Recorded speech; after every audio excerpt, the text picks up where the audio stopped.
First time I met Ray Kurzweil, it took me 10 years to get an interview with this guy, and the first time I met with him, he's both wildly, you will feel great and be very optimistic, and horrified at the same time. You're going to have to decide what the future is, and he will talk about it tomorrow. Unlike anyone else, don't miss tomorrow's episode. Don't miss it. Now, the individuals standing against the implementation of Agenda 21, many of them are part of the 9/12 project. In fact, they are the ones that originally brought my attention to Agenda 21. Joining me now to talk about the warning signs of Agenda 21 in your community are 9/12 project leaders, Mimi Steele, Thelma, say your name for me, Thelma. Taramina, she's from Houston, Texas, and Art Sivola, who is from Portland, Oregon, and you're from the Bay Area. What are you? How many people are in the 9/12 project in San Francisco? Well, probably generally about 1,000, but we've been really good at leveraging other organizations. So we work with Tea Party groups and other conservative groups, and we've gotten the word out and trained people about what's going on. Last time I was in your town, I remember being at the Masonic Theater right downtown, and people walked into that room and they were like, I'm with friends. It was amazing. All right, so let's talk about Agenda 21 in specifics. Thelma, I want to start with you. Smart meters seem like a really good idea, and I think everybody at the table will agree that that's the key on Agenda 21.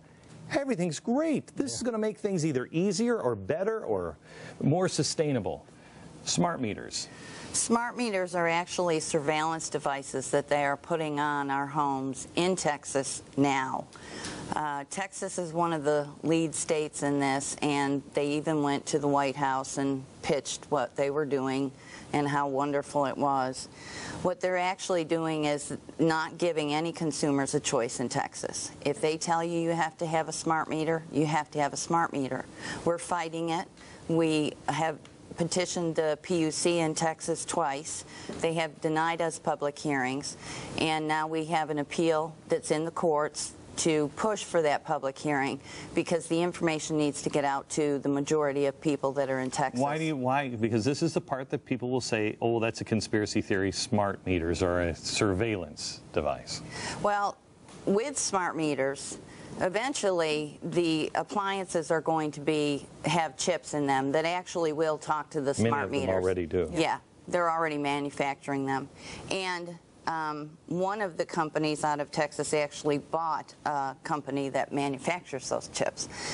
In addition to that, they can tell which appliances are running at any given time, even now without the chips. They can tell that. They can tell how many people are in the home at any given time by the appliances that are running. They have already started by letting individuals know to do their washing at night rather than during the day because they're using too much power.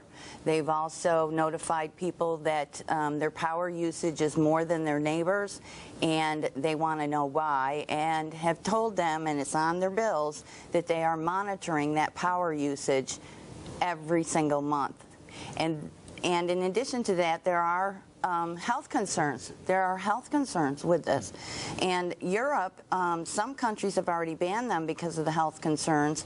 And more, the information is coming out how all this wireless communication that we do have, because the Texas meters are wireless. They aren't hardwired. And it's a two-way communication. Hackers can get your information because it's pulsing every 15 minutes into the atmosphere. And it lets you know also when people are home and when they're not home. That's right. Yeah. And how many are in the house. Okay, so I have a story from the Daily News, and this was, I think, about a year ago. Somebody trying to install a smart meter at your house. Oh, yeah. What happened? Well, what actually happened, and I don't, here's the thing. I want everybody to understand that you don't chase installers off of your property with a gun. But what happened to me is I told the gentleman that I was not going to have a smart meter put on my home. He insisted that he was going to. And what actually happened was he assaulted me on my own property when I was standing in front of my meter. He shoved me out of the way 7 times. So I went to call the police. place, and then I thought, well, that's kind of crazy. I have my gun, I have a CHL license, so we'll just get him off with that. You're in Texas. Yeah, I'm in Texas. Do you have a smart meter on your house? No, I do not. Yeah, good for you. I'm one of the few who do not. Okay, so Art, I want to talk to you a little bit about sensitive lands. What is that? Sensitive lands, which is really the polarizing application of ICLEI Agenda 21 in our area, that is about metropolitan government, unelected government, forcing down the throat of local communities requirements to have a mitigation, if you will, for riparian and for animal crossings and so forth and so on by dedicating what the hell is certain... a riparian? Well, right. Runoff, water runoff or stream beds that flow when the rain comes.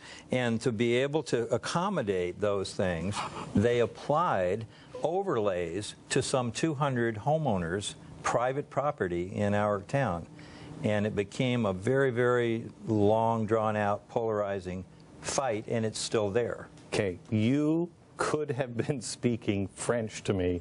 I have no idea what you just told me they did. If your property Yeah. has some form of which falls in these categories I'm on a hill of a tree grove, for Okay. example. You have a tree grove, or you have a Okay. stream bed running through Got your it. property. This particular application would take that property, and a portion of it would be forever dedicated to the protection of that particular zone. Even if it's my property. Even though it's your property, and without compensation. So I have a farm that has trees on it right now. Right. And I have cattle around it, Right. but I have trees. They could just overlay without my knowledge and say, by the way, you can't do anything with that property. Right, and that would subsequently reduce the value of your property, the what you were marketability talking of your about. property, the ability that you might, as we found in some parts of our city, be able to even put a trampoline up for your children in that particular part of your... So they had the opportunity in our town, the leadership, to put those overlays on public properties, on properties that were, in other words, parks and areas that it wouldn't have disturbed any homeowner.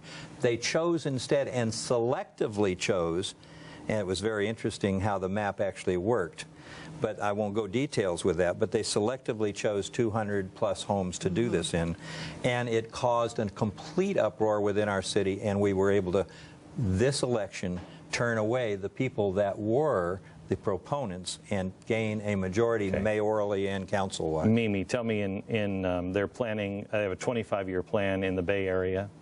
And tell me about that. It's called the One Bay Area Plan, or Plan Bay Area. And when I started the 912 group and decided I was going to go after Agenda 21 issues, I was looking for it. And all of a sudden I read about this plan, and it doesn't say Agenda 21 in the plan. It talks about sustainable community strategies, but it is in fact Agenda 21. And so it's a 25-year plan. What they're trying to do is at a regional level dictate to all of the 109 cities in the Bay Area exactly where they should put housing, what kind of transportation they should have. They're also dictating what mix of demographics you should have in your area. So they're coming to each city and they're saying you have to How have... are you doing that? That sounds like, that sounds like Walt Disney's original Epcot, where you'd say, I need this color and I need this age to live here. How do you do that? Yeah. They're doing it, and they're doing it in Houston. Overlay just happened in Dickinson, Texas. They're doing it in Dallas. They've done it in Austin. It's been going on When you have for it going years. in Texas, I understand the Bay Area, and I understand Portland, Oregon, but when it's happening in Texas, you got a real problem. It's everywhere. Texas, Everywhere. Houston, Texas, and Austin, Texas are test cities. They've been involved in this for 20 years. It is really bad, really, really bad. It is very, very smart to do it in places like Texas first. Yeah. Because you want to get it in there, and you want to get it in a way where you can just say, look, it's been around forever. None of that stuff has ever happened. Well, that's how they try to sell it. But personal property rights are a nonpartisan issue, and this is what changes and goes into a collaboration. And personal property rights over with Agenda 21. Yep. Private property, personal privacy, any kind of rights, all of your individual rights are completely under a threat with United Nations Agenda 21. Anybody in the national level, I mean, it was quite remarkable that it's in the GOP platform. But who's the leader at the national level? Well, you know, we've seen some really interesting wins, and that is in the state of Alabama, the Senate Bill 477, which actually repudiates Agenda 21. It is a law.